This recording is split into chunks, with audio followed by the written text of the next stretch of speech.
Halo teman-teman, perkenalkan aku Jasmera. Hari ini Jasmera akan membahas tentang sejarah masa kemerdekaan Indonesia. Dengan ini, semoga kalian mendapatkan banyak pengetahuan tentang negara kita Indonesia ini. Jadi kita langsung saja ke materi. Jangan lupa tetap semangat dan kreatif. Ketika Jepang menduduki Indonesia, Jepang sedang terlibat dalam Perang Dunia Kedua melawan sekutu Asia Pasifik hingga menjelang akhir tahun 1944. Semakin terdesak satu demi satu, jajahannya jatuh ke tangan pasukan sekutu. Sehingga Perdana Menteri Jepang yaitu Jenderal Kuniaki Koiso mencari dukungan dari Indonesia. Agar memperoleh dukungan dari rakyat Indonesia, Jepang memberi janji di hadapan parlemen Jepang akan memberikan kemerdekaan kepada bangsa Indonesia dengan tujuan untuk menarik simpati Indonesia. Sebagai pembuktiannya, Jepang memberikan izin untuk pengibaran bendera merah putih di sekitar kantor dengan syarat harus berdampingan dengan bendera Jepang. Agar perjanjian itu menjadi kenyataan, pada tanggal 29 April 1945 terbentuklah Badan Penyelidik Usaha Persiapan Kemerdekaan Indonesia, biasa disebut BPUPKI, atau dalam bahasa Jepang yaitu Dokuritsu Jumbicho Sakai, yang diketuai oleh Rajiman Wedyodiningrat dengan tujuan menyusun konsep dasar negara Indonesia. BPUPKI melaksanakan 2 kali sidang. Sidang pertama dilaksanakan pada tanggal 29 Mei hingga 1 Juni 1945 dan sidang kedua pada tanggal 10 hingga 17 Juli 1945 di Gedung Chosai yang sekarang dinamakan dengan nama Gedung Pancasila. Pada sidang BPUPKI yang pertama pada tanggal 29 Mei hingga 1 Juni 1945, Mr. Muhammad Yamin, Mr. Supomo, dan Insinyur Soekarno. 3 tokoh ini mengajukan konsep dasar negara perumusan Pancasila dengan waktu penyampaian pidato yang berbeda-beda. Pada tanggal 29 Mei 1945, penyampaian pidato oleh Mr. Muhammad Yamin. Pada tanggal 31 Juni 1945, penyampaian pidato oleh Mr. Supomo. Dan pada tanggal 1 Juni 1945, penyampaian pidato oleh Insinyur Soekarno. Dengan membawakan usul gagasan rumusan 5 sila mereka masing-masing, dan yang disetujui adalah pengusulan gagasan dari Insinyur Soekarno.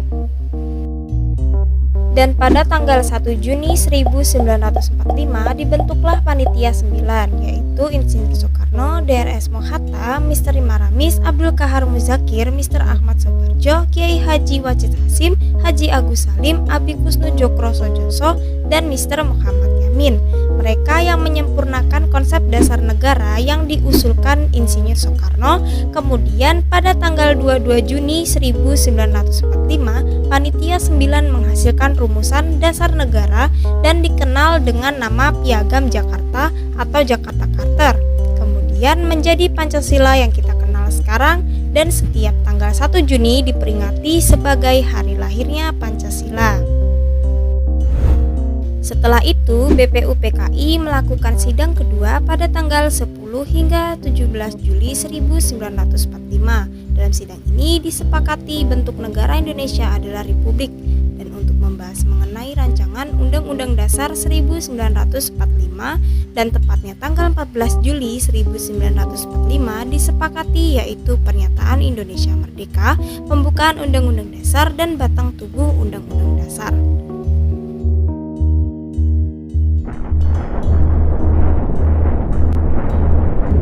Saat terjadi bom atom yang dijatuhkan sekutu di Hiroshima pada tanggal 6 Agustus 1945, Jepang semakin melemah dan tersudutkan. Di sisi lain, nasib Indonesia masih belum ada penjelasan.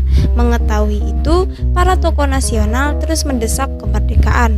Untuk melunasi janji kemerdekaannya, perwira tinggi Angkatan Darat Jepang yaitu Terauchi menyetujuinya, dan terbentuklah Panitia Persiapan Kemerdekaan Indonesia, bisa disebut PPKI, atau dalam bahasa Jepang yaitu Dokuritsu Jumbi Inkai, pada tanggal 7 Agustus 1945 sebagai lanjutan tugas BPUPKI. PPKI diketuai oleh Insinyur Soekarno dengan wakilnya Muhammad Hatta dan beranggota 21 orang yang bertugas untuk mempersiapkan segala cukup keperluan pergantian kekuasaan dari pihak Jepang kepada Indonesia dan mempersiapkan pemerintahan Indonesia. Sebelum sidang PPKI dilaksanakan pada tanggal 14 Agustus 1945, Jepang menyerah tanpa syarat kepada Sekutu sehingga terjadi kekosongan kekuasaan di Indonesia. Berita tentang menyerahnya Jepang kepada Sekutu diketahui oleh beberapa tokoh pemuda terutama Sultan Syahrir dan beberapa golongan muda yaitu Sukarni, Wikana, dan Chairul Saleh.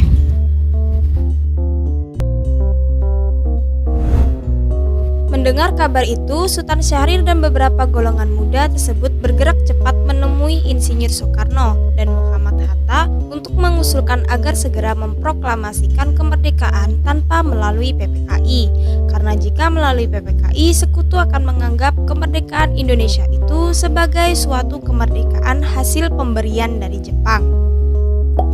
Namun, golongan tua menolak usulan golongan muda dan terjadilah peristiwa Rengas Dengklok pada tanggal 16 Agustus 1945. Diawali dari ketidaksabaran para golongan muda yang tergabung dalam gerakan bawah tanah akan kemerdekaan Indonesia.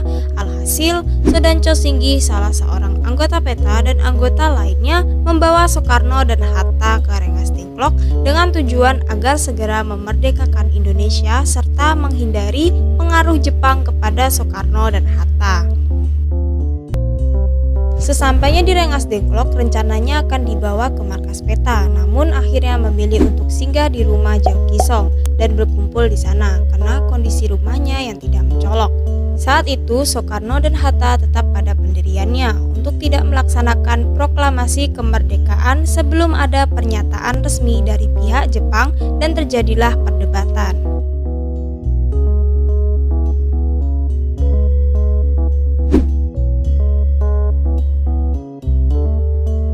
Di tengah perdebatan, Ahmad Soebardjo memberitahukan kebenaran menyerahnya Jepang kepada Sekutu. Mendengar berita itu, Soekarno dan Hatta akhirnya bersedia memproklamasikan kemerdekaan. Golongan tua dan golongan muda sepakat untuk menggelar proklamasi pada tanggal 17 Agustus 1945 di kota Jakarta. Malamnya pada tanggal 16 Agustus 1945 setelah sampai Jakarta, Soekarno dan Hatta langsung menuju ke rumah kediaman Tadashi Maeda, seorang perwira Angkatan Laut Jepang, untuk mengadakan rapat perumusan naskah proklamasi. Karena di rumah Tadashi Maeda dianggap aman dari gangguan militer Jepang dan Tadashi Maeda sendiri memiliki simpati pada perjuangan rakyat Indonesia. Rapat tersebut dilakukan pada pukul 2 dini hari di ruang makan rumah Tadashi Maeda oleh 3 orang tokoh kemerdekaan Indonesia, yaitu Muhammad Hatta dan Ahmad Soebardjo membantu menyumbangkan pemikiran lisan dan Soekarno bertindak sebagai penulis rumusan konsep proklamasi. Setelah selesai dirumuskan, Sayuti Malik ditugaskan untuk mengetik naskah teks. Setelah itu, Soekarno menjumpai anggota PPKI dan golongan muda. Lalu disepakati agar Soekarno-Hattalah yang menandatangani dan membacakan teks proklamasi kemerdekaan Indonesia.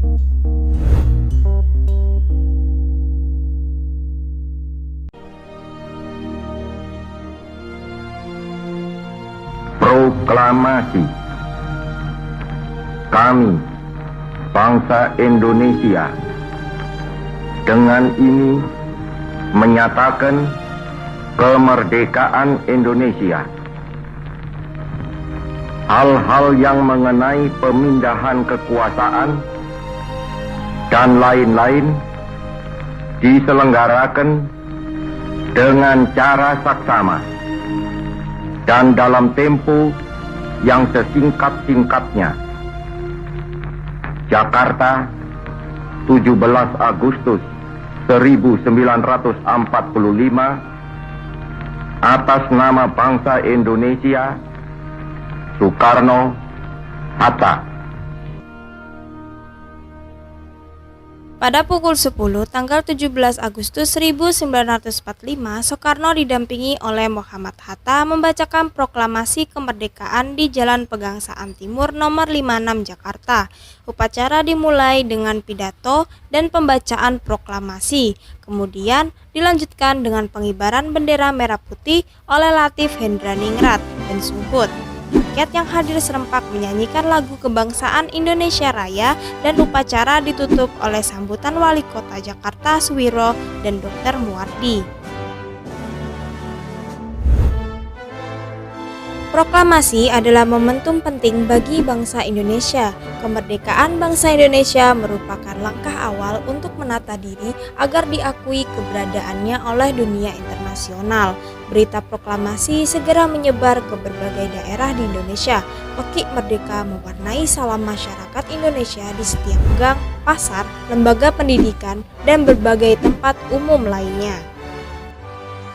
Rasa syukur atas kemerdekaan dilakukan dengan berbagai cara. Doa syukur berkumandang di tempat-tempat ibadah sesuai dengan agama dan kepercayaannya.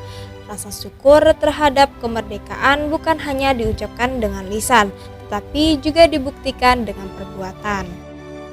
Pada tanggal 19 Agustus 1945 melaksanakan rapat raksasa di lapangan Ikada, dipelopori oleh Komiti Fanaksi.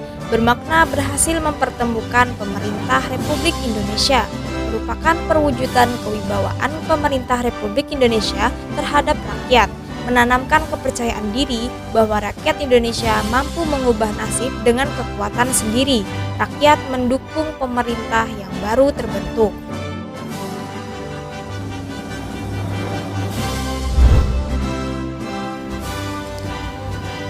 Tidak terasa kita sudah di akhir video. Bagaimana teman-teman untuk kisah ini memberitahukan kita bagaimana perjuangan Indonesia untuk mendapatkan kemerdekaan. Dan kita generasi muda harus menghargai perjuangan para pahlawan dengan melestarikan peninggalan sejarah mereka untuk membuktikan negara Indonesia ini milik masyarakat Republik Indonesia tanpa ada campur tangan dengan negara lain. Demikian untuk penjelasannya kali ini, sampai jumpa di video selanjutnya. Ingat, jas merah, jangan sekali-kali melupakan sejarah. Bye!